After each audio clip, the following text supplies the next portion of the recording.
नमस्कार, मी सुरेश चंदू कांबळे, प्रभाग क्रमांक 15 मधून भारतीय जनता पक्षातर्फे मला अनुसूचित जाती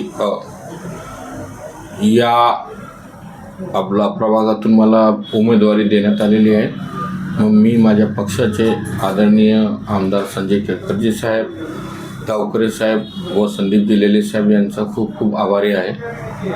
सर, कशा प्रकारे प्रभागाचा विकास करणार आहात? काय नेमकं तुमचं विजन आहे विकासाबाबत? विकास म्हणजे ठाणे महानगरपालिकेच्या अंतर्गत जे मुंबई प्रांतिक अधिनियम ह्याच्याखाली महानगरपालिकेच्या हद्दीतील जी कामं असतात, म्हणजे शौचालय, पाण्याचं काम, रस्ते, विद्युत, हीच कामं असतात आणि ती कामं जनतेपर्यंत आणि समाज विकास विभागातर्फे ज्याही गरीब गरजू विधवा आपल्या त्या महिलांना, अपंगांना जे ह्या स्कीम येतात त्या देण्याचा पुरेपूर आपल्याला प्रयत्न करेन.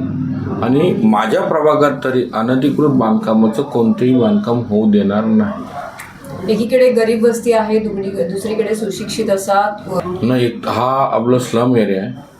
महाराष्ट्र शासनाने आता आदरणीय देवाभाऊ देवेंद्र फडणवीस साहेब यांच्या चांगल्या पद्धतीने चांगलेल्या आपलं सरकारमधून आपलं क्लस्टर आपलं डेव्हलपमेंटची कामं चालवणार मी ऐकून आहे. कारण की ते मोगम बोलून काही फायदा नाही. इंटरनल आपलं मेट्रो रेल्वेसुद्धा येणार आहे असं गेल्या टायमाला ऐकण्यात आलं होतं.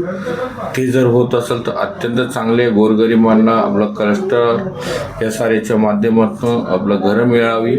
मी तर म्हणतो 500 स्क्वेअर फीटची मिळाली पाहिजे शासनाचे. कारण की एक आपलं कुटुंब राहण्यासाठी, समजा आई वडील राहत असतील आणि एक आपलं ते फॅमिली, तर त्यांना राहण्यासाठी व्यवस्थित आपलं जागा असावी, हॉल वगैरे 1 BHK याचीच आपलं जास्तीत जास्त मागणी करण्याचा प्रयत्न करा. आरोग्य असू दे किंवा मग तरुणांचा रोजगाराचा प्रश्न असू दे, याबाबत कशा प्रकारे तुम्ही उपाययोजना करणार आहात? आरोग्य म्हणजे आता मी तुम्हाला सांगतो, या देशाचे आपले पंतप्रधान आपलं मोदी साहेब यांनी गरीब आपलं गरजू प्रत्येकाला आपलं आरोग्याच्या माध्यमातून, आयुष्यमान आपल्या योजनेच्या माध्यमातून 5 लाखाचं औषध फ्री आहे.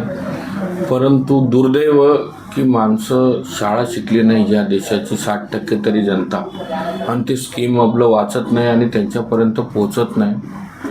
थोडंसं आपलं चुकी असते की शासन देते पण शासनापर्यंत ती पोचवणारे आपलं योजना काही आपला कार्यकर्ते ते पोचवत नाही आणि त्या गरिबांना माहिती पडत नाही.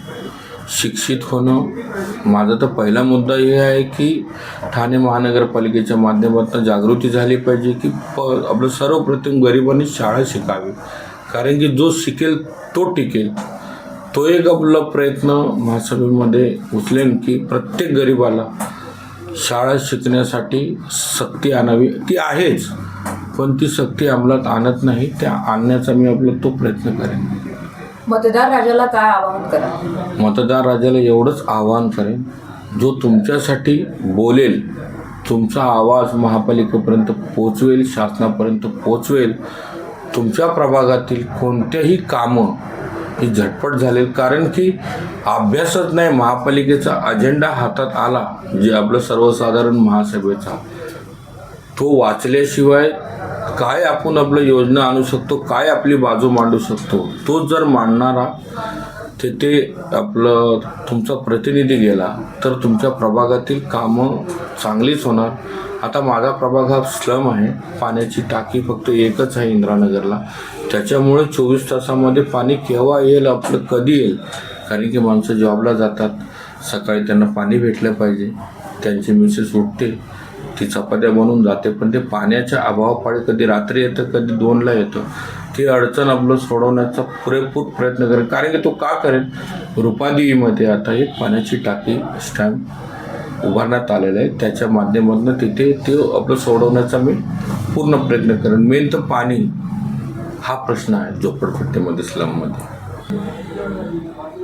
मी सर्व माझ्या जनतेला एवढं आवाहन करेन, डबल इंजन सरकार महायुतीचं आहे आणि ते गाव ते दिल्लीपर्यंत ट्रिपल इंजन सरकार आलं पाहिजे.